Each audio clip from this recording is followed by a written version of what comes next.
మంత్రబలం కార్యక్రమానికి స్వాగతం. శ్రీ శోభకృత్నామ సంవత్సరం ఉత్తరాయణం, శిశిర ఋతువు, ఫాల్గుణ మాసం, కృష్ణపక్షం, పంచమి తిథి, అనురాధ నక్షత్రం, శనివారం. అయితే అనురాధ నక్షత్రం మహానక్షత్రం అనే విషయం అందరికీ తెలిసిందే. ఈ నక్షత్ర సమయంలో జన్మించిన వారికి అనురాధ అని నామకరణం చేయడం అంత శ్రేయస్కరం కాదనేది కూడా జగద్విదితమే. ఎందుకంటే దీనివల్ల కొన్ని సమస్యల్ని ఎదుర్కోక తప్పదు. అయితే ఈరోజు శనివారం, పంచమి తిథి కలిసి వచ్చింది. పైగా మహానక్షత్రం కూడా ఉండడం శుభప్రదం. అందుకే ఈరోజు మనం ఆంజనేయ స్వామి వారి నామస్మరణ చేయాలి. దీనివల్ల ధైర్యం ప్రాప్తిస్తుంది. జీవితంలో ఎటువంటి పరిస్థితులనైనా ఎదుర్కోగలిగే ఆత్మస్థైర్యం మన సొంతమవుతుంది. ఈరోజు మనమంతా ఓం శ్రీ ఆంజనేయాయ నమః అని జపించాలి. అంతేగాక ఈరోజు హనుమాన్ చాలీసాను పఠిస్తే గనక విశేషమైన ఫలితాలు కలుగుతాయి. దివ్య పూజ కార్యక్రమానికి స్వాగతం. పంచమి తిథి అనురాధ నక్షత్రం కలిసి వచ్చినందువల్ల ఈరోజు మహా విశేషమైన రోజు. అందుకే ఈరోజు మనమంతా వల్లీ దేవసేన సమేత సుబ్రహ్మణ్య స్వామి వారిని పూజించాలి. సుబ్రహ్మణ్యేశ్వర స్వామి వారంటే వినాయకుడి సోదరుడు అనే విషయం మనకు తెలిసిందే. సుబ్రహ్మణ్యేశ్వర స్వామి వారు అనగానే మనకు పర్లి, స్కందగిరి, కుకే తీర్థక్షేత్రాల్లో కొలువుదీరిన ఆది సుబ్రహ్మణ్య స్వామి వారి దర్శనం మన నేత్రాల ముందు సాక్షాత్కరిస్తుంది. బాలసుబ్రహ్మణ్య స్వామి వారి దర్శనం మరింత శుభప్రదం. అయితే రియల్ ఎస్టేట్ చేసేవారికి సుబ్రహ్మణ్య స్వామి వారి అనుగ్రహం మరింత అభివృద్ధి కలిగిస్తుందనే ఒక విశ్వాసం ఈ మధ్యకాలంలో వినిపిస్తోంది. కానీ స్వామివారిని కొలిసినప్పటికీ కొనుగోలుదారుల్ని మోసగిస్తే అది మంచిది కాదని గ్రహించాలి. ఈరోజు సుబ్రహ్మణ్య స్వామి వారిని గోవుపాలతో అభిషేకించాలి. గోవుపాలు లభించినట్టయితే విడివిడిగా పసుపు, కుంకుమ, గంధాన్ని నీటిలో కలుపుకొని అభిషేకించాలి. సుబ్రహ్మణ్య కరావలంబ స్తోత్రాన్ని పఠించాలి. విభూది, అక్షతలతో పూజించాలి. పుష్పాలు, అక్షతల్ని చేతిలో పట్టుకుని సత్సంతాన ప్రాప్తిని కోరుకుంటే స్వామివారి అనుగ్రహంతో సంకల్పం నెరవేరుతుంది. భూ వ్యవహారాల్లో సైతం విజయం లభిస్తుంది.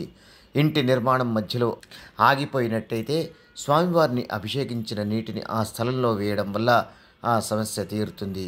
మంచి మాట కార్యక్రమానికి స్వాగతం. మన మంచి ఆలోచనలు, ఉన్నతమైన నిర్ణయాలు మాత్రమే మనల్ని సన్మార్గంలో నడిపిస్తాయి. అలాగే మంచి నిర్ణయాన్ని ధైర్యంగా తీసుకోవాలి. ఇందులో ఎటువంటి సందేహాలకు తావివ్వకూడదు. ఇందుకు డాక్టర్ దేవిశ్రీ గురూజీకి ఓ ప్రత్యక్షానుభవం జరిగింది. అదేంటంటే గురూజీకి తెలిసిన ఒక కుటుంబంలో యజమాని హఠాత్ పరిణామంగా కాలధర్మం చెందినప్పటికీ ఆ ఇల్లాలు తన 2 పిల్లలను పెంచి పెద్ద చేయడమే కాక వారిని ఉన్నతులుగా తీర్చిదిద్దింది.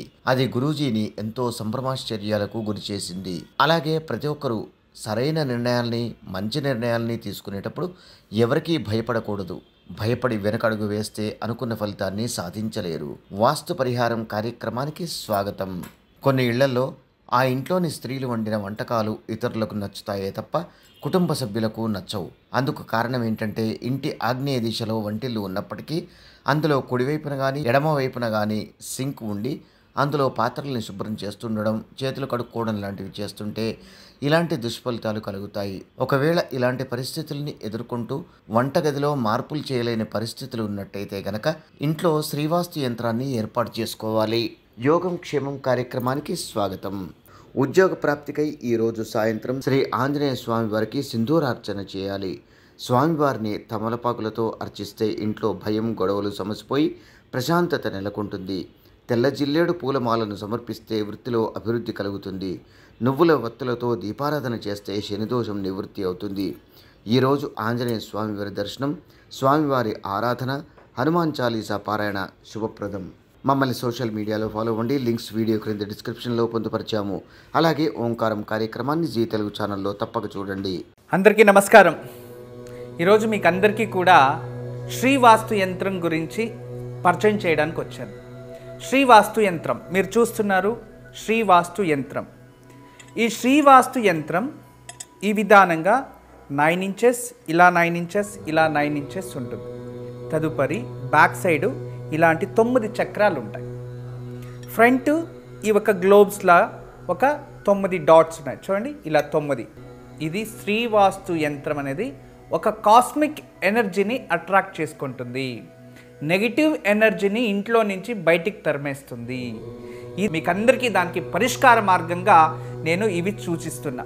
ఎందుకంటే చాలామంది పిల్లలు సరిగా చదువుతలేదు, ఇంకొకరు మా ఇంట్లో ప్రశాంతత లేదు, భార్యాభర్తల మధ్యలో సఖ్యత లేదు, దేవుడి గదిలో సరిగా పూజ చేయలేకపోతున్నా, ఇంట్లో ఏదో తెలియని బాధ అనిపిస్తుంది, మా ఇంట్లో ఎప్పుడు కూడా ఏదో తెలియని ఒక శ్మశానంకి వెళ్ళినట్టు అనిపిస్తూ ఉంటుంది, మా ఇంట్లో కలగానే ఉండదు ఎప్పుడు కూడా. ఇక మా ఇంటికి చాలామంది వచ్చిన వాళ్ళంతా వాస్తు దోషం అని చెప్తూ ఉన్నారు, మేము ఏం చేయాలి అని ప్రశ్నిస్తూ ఉండేవారు. వాళ్ళందరికీ కూడా ఒక మార్గోపాయం చాలా రోజుల తర్వాత రీసెర్చ్ చేసి ఇప్పుడు ఈ శ్రీవాస్తు యంత్రాన్ని మేము చూపిస్తున్నాం. ఈ శ్రీవాస్తు యంత్రాన్ని ఎప్పుడైతే ఎక్కడ ఫాల్ట్ అనిపిస్తుందో అక్కడ ఒక మేక కొట్టి తగిలించాలి, అంతే. పిల్లలు చదువుతా లేదు, చదివే రూమ్లో పిల్లలు ఏకాగ్రతగా చదవాలి అనుకుంటున్నారా, అక్కడ ఒకటి తగిలించండి. మీరు నిద్రించే ఒక రూమ్లో మాకు సరిగా నిద్ర వస్తలేదు, పడుకుంటే చెడు కళలు వస్తున్నాయి, నిద్రించే గదిలో ప్రశాంతత లేదు అనిపిస్తుంది, అక్కడ ఒకటి తగిలించండి. లేదు ఎవరో వాస్తు దోషం అని చెప్పారా, ఇంట్లో వాస్తు దోషాని కోసం ఇంటి హాల్లో ఒకటి తగిలించండి.